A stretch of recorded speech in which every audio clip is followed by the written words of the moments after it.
Hello everybody and welcome to She's All That, Lenovo Middle East and Africa Women in Leadership 3-part podcast series. I am Celeste Gibbens, I'm the Marketing Director for Middle East and Africa, and I'm absolutely thrilled that you get to join us for episode number 2 called Women Breaking Barriers. Women breaking barriers in technology in Lenovo and all across the world. We have got 3 very impactful panelists and guests on the couch with me today. But before I introduce them, I'd like to say a big, massive thank you to Lenovo for providing us this opportunity to speak about our stories and our journeys so candidly, so openly, and providing us this opportunity. So thank you, Lenovo. Over now to introducing you to 3 very impactful guests. So first up, Bushra, Global Cybersecurity Marketing Manager, Deema, Infrastructure Solutions Group Marketing Specialist, and Middle East and Africa Consumer Marketing Manager, Sazia. Everybody, thank you. Thanks for joining me on the couch today. Thanks for having us. All right, so I'm going to dive right in because we are in such a pivotal month. We are in the month that we celebrate International Women's Day on the 8th of March.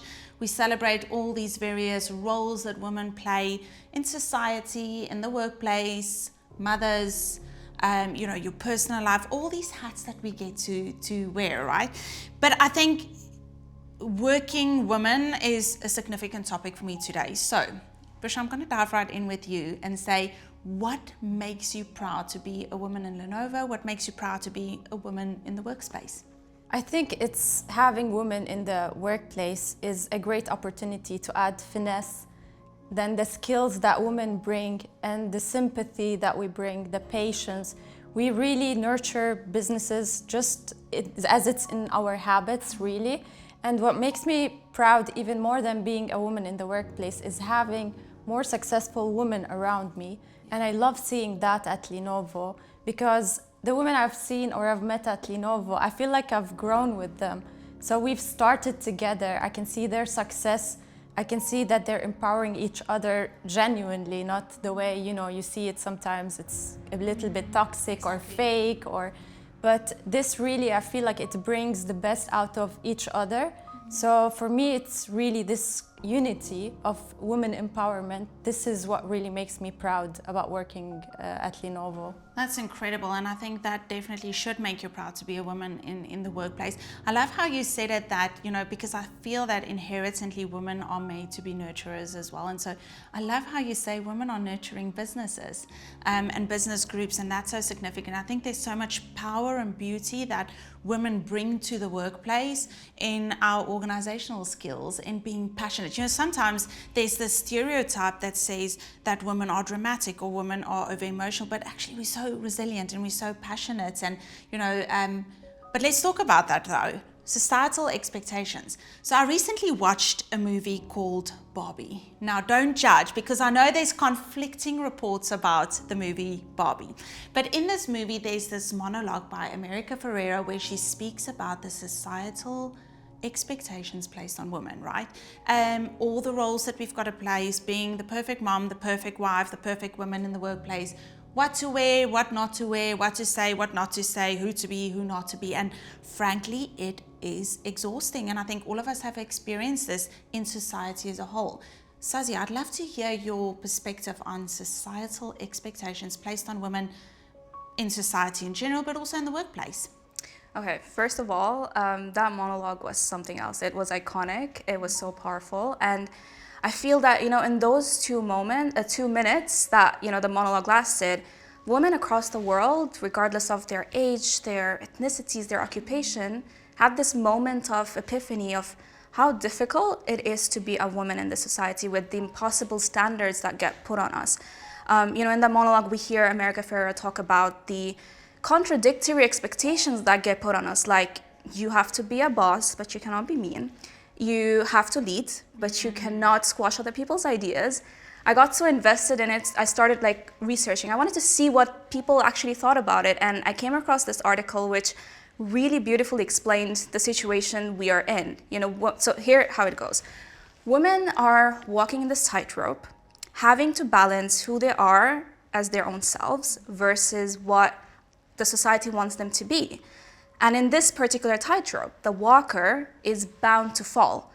So it's as though we are setting ourselves up for failure by trying to balance the impossible standards and being ourselves and trying to have it all.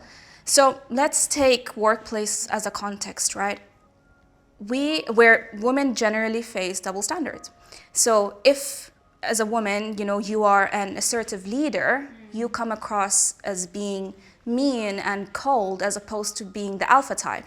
If you're exhibiting, let's say, strong leadership, you come off as being bossy and controlling as opposed to being recognized as a fearless leader. If you are passionately advocating for something, you come across as too emotional as opposed to, she's determined, she knows what she's going for, and she's focused on her goals.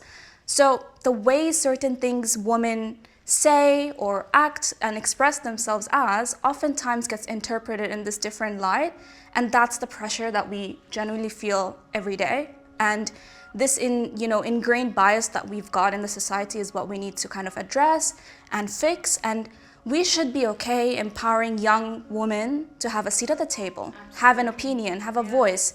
We should be supporting mothers in leadership roles, allowing them to balance all responsibilities without feeling guilty. And for the progression to happen, we really needed these unspoken rules to be acknowledged. That is basically what's said in the monologue, and it's a true wake-up call, really. Absolutely, such a true wake-up call. And I truly think that, I sometimes wonder if societal expectations on women didn't exist. They had the freedom to be who they need to be in the workplace. I mean, the sky's the limit of what we can achieve. So in putting societal expectations aside, all of us have faced very pivotal, very personal moments in our careers and in our journeys, starting out in our careers, that tested your resilience. I can think of a couple examples myself, but I want to hear from you and I want to hear personal stories. So Deema, I'm going to start with you. So have you had a pivotal moment in your career or starting in your career that has tested your resilience, and tell us a little bit about that. Okay, so there is actually a particular moment that stands out for me that tested my resilience like never before. And it was right after I graduated from university, peak of COVID-19.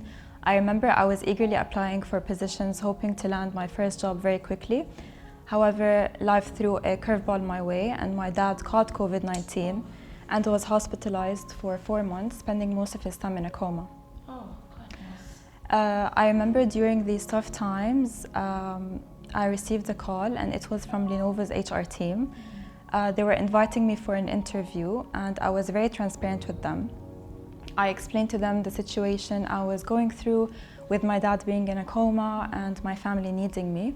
Their understanding and their willingness to accommodate the interview at a later time really showed me how Lenovo was very supportive from the beginning.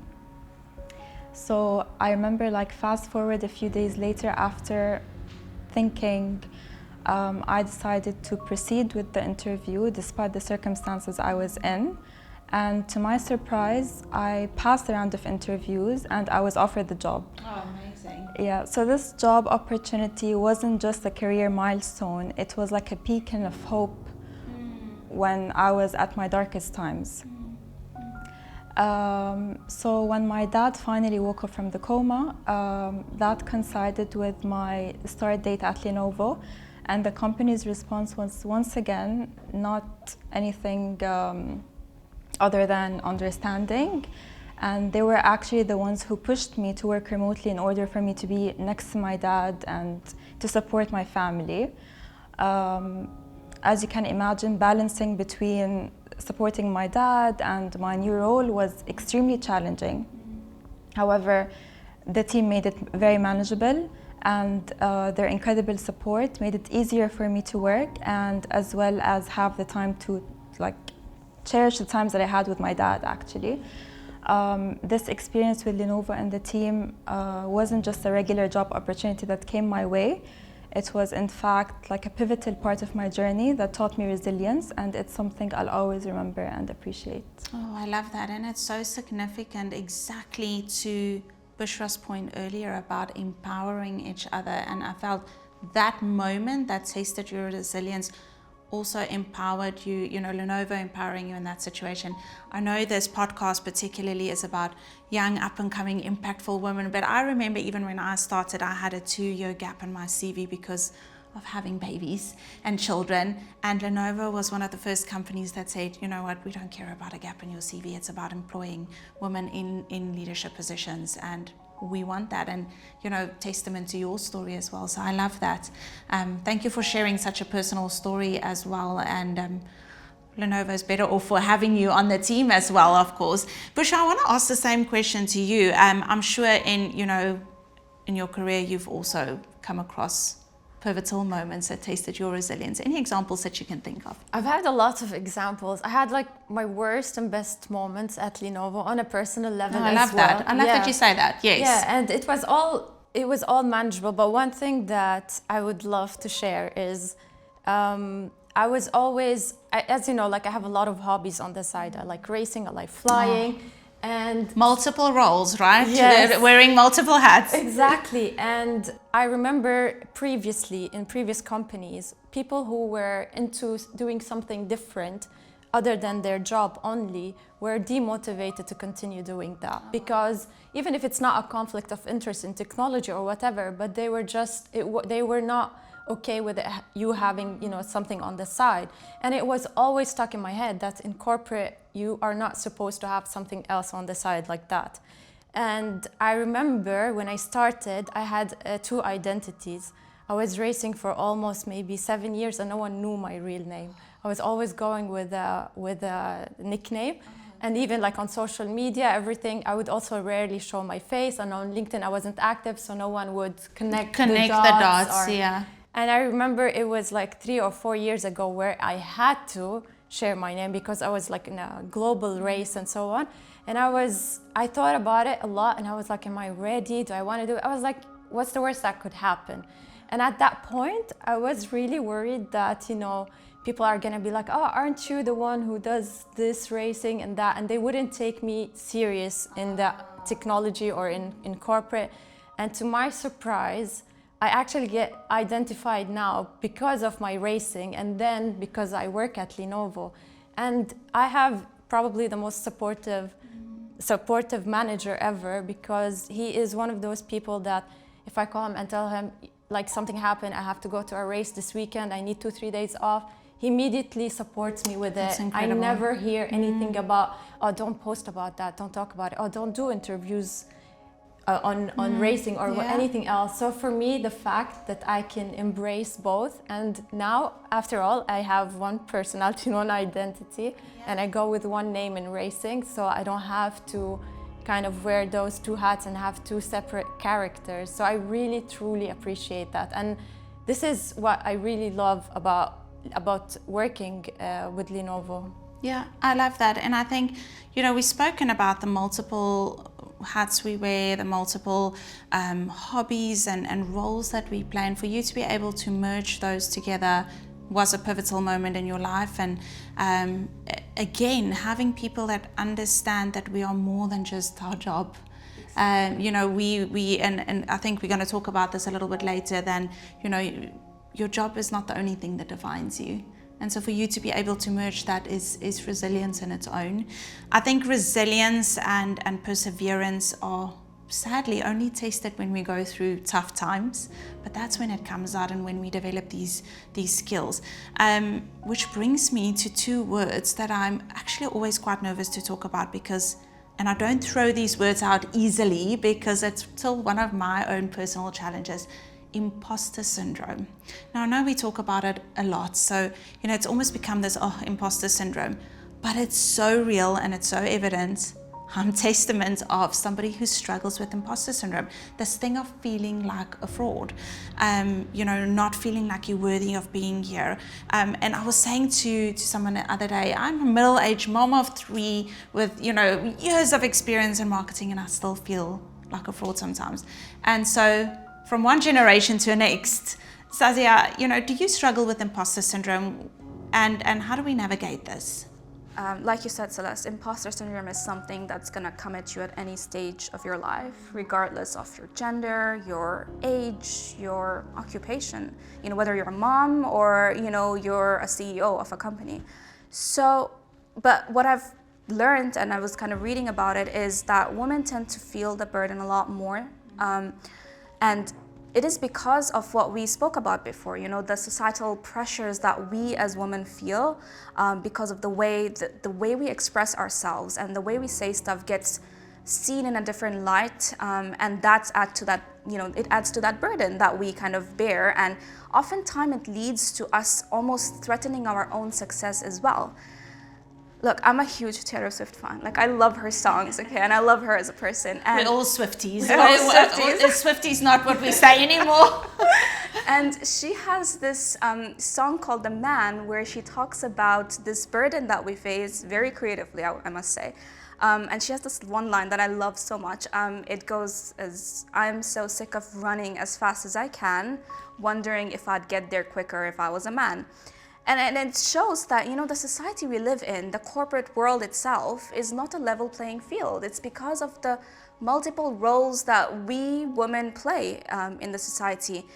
And that creates that burden on us, and it almost makes us feel like, we have to try twice as much harder to progress in life. It's as though, we're on a treadmill, running in a circle, and feeling like, it's one out of the other, and it creates this pressure on ourselves, self-doubts, which eventually leads to imposter syndrome. Now, how do we fix this, right? Like, in the corporate world, in the society, we can start by creating an inclusive environment for women, which essentially inspires them, makes them feel relevant, makes them feel, empowered, essentially. I've definitely faced, imposter syndrome, and for me, it was my age. So I started my career at the age of 21. And I almost always felt like my age will become a barrier for me to grow in my career. And I was definitely really wrong. And that's what made me realize that, it's all in my mind, and remembering that it's all in your head and not necessarily what people are thinking and what the reality truly is.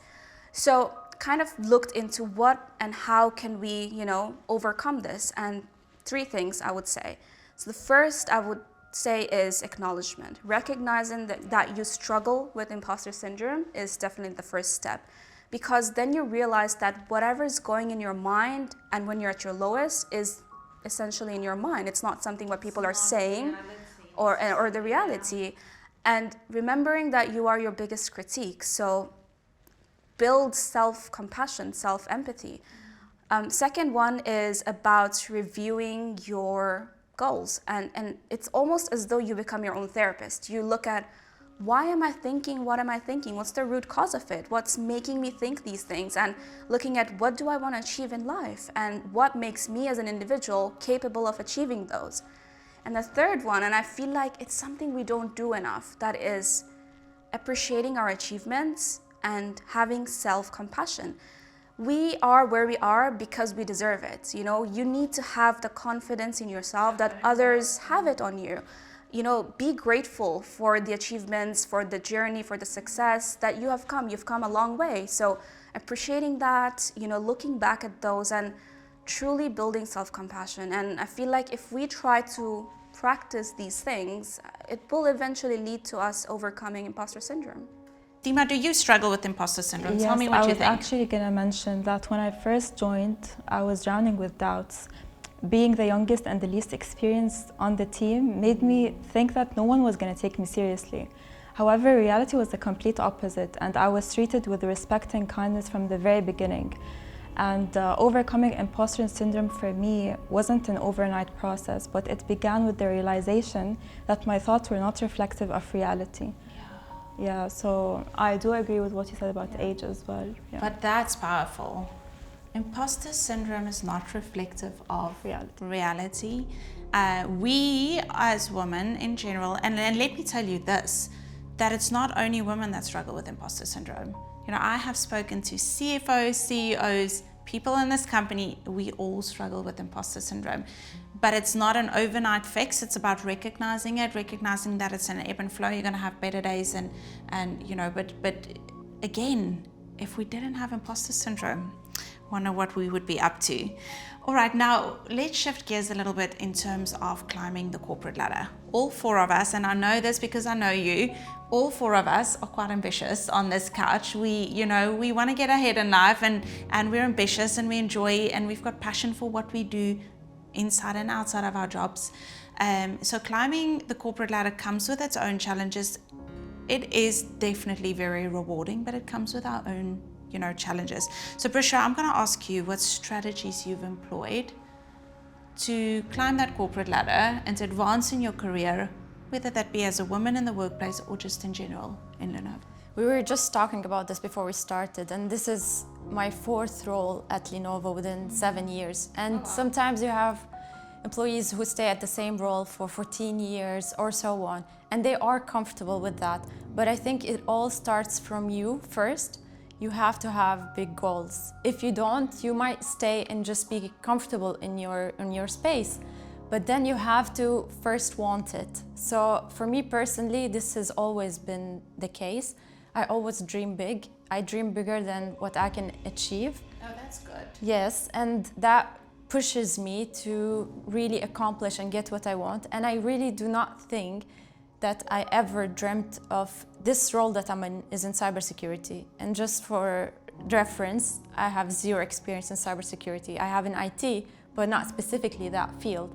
And I had manifested it like a year before I moved into cybersecurity. And even though I had 0 knowledge in it, I grabbed the opportunity immediately. And I was very honest about it, that I don't have the skills for it yet, but I'm very willing to learn because it was something that I really wanted to do. Big goals. Yes, and even the past year, though I was still working, at the same time I was taking a lot of courses so I can keep up with the team and understand the lingo and the acronyms that they use and how to talk to everyone in that field.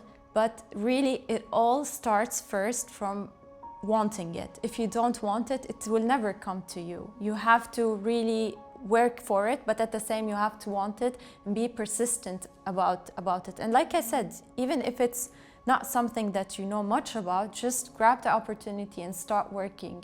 Unless it's like you're flying a plane, then yeah, then please don't do that. Please don't grab the opportunity. It's careers that is not. But I love that. I love because advancing in your career, you can go with strategies, what foundations, but big goals. Big goals have big goals. Nothing good was ever born out of our comfort zones.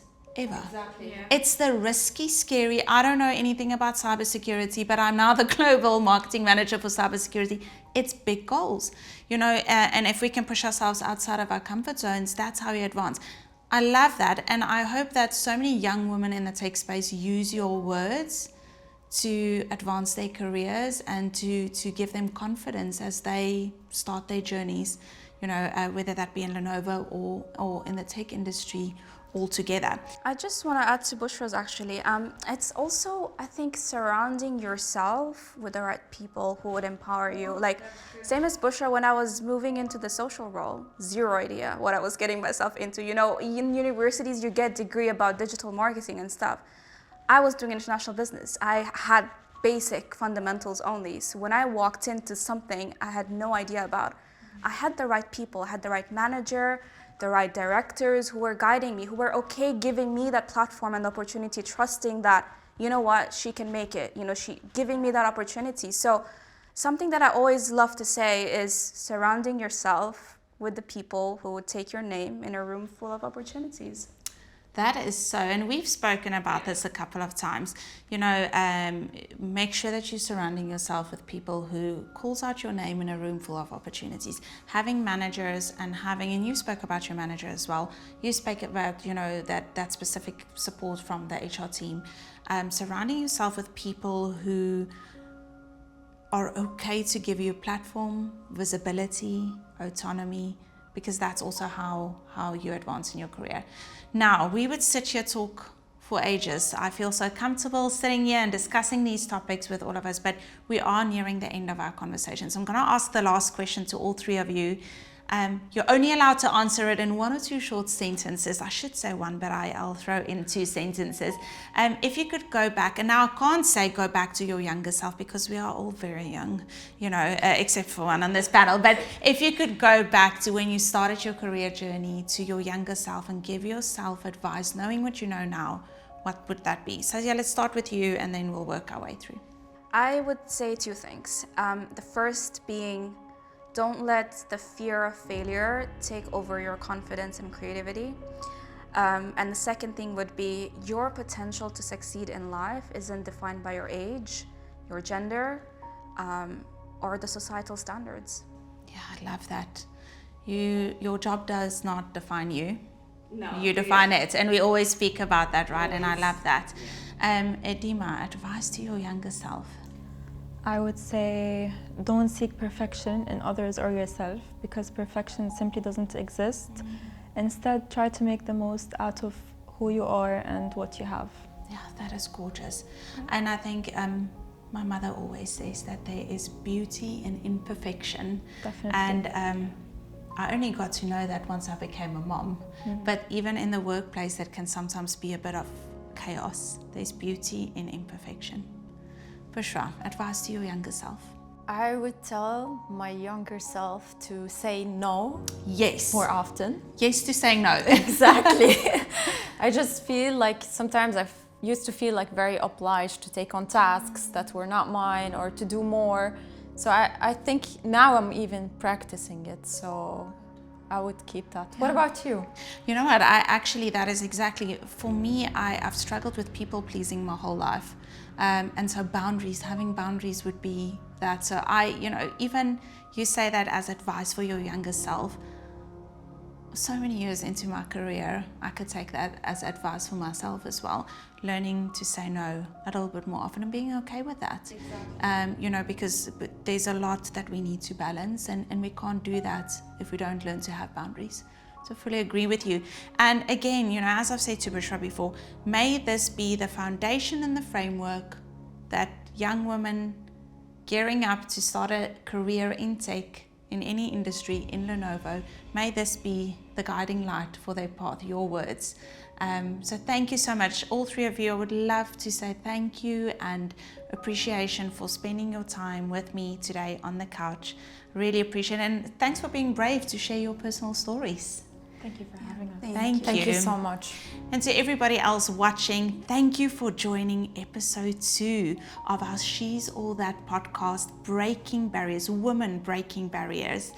If you resonated or related or like the stories or the journey shared, I'd like to encourage you to like or to share or to subscribe.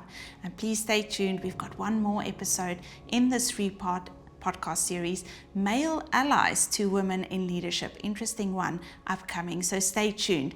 I'm Celeste Gibbens and I wish you success in your journey as a woman in the workplace. May you continue to break barriers. Lenovo.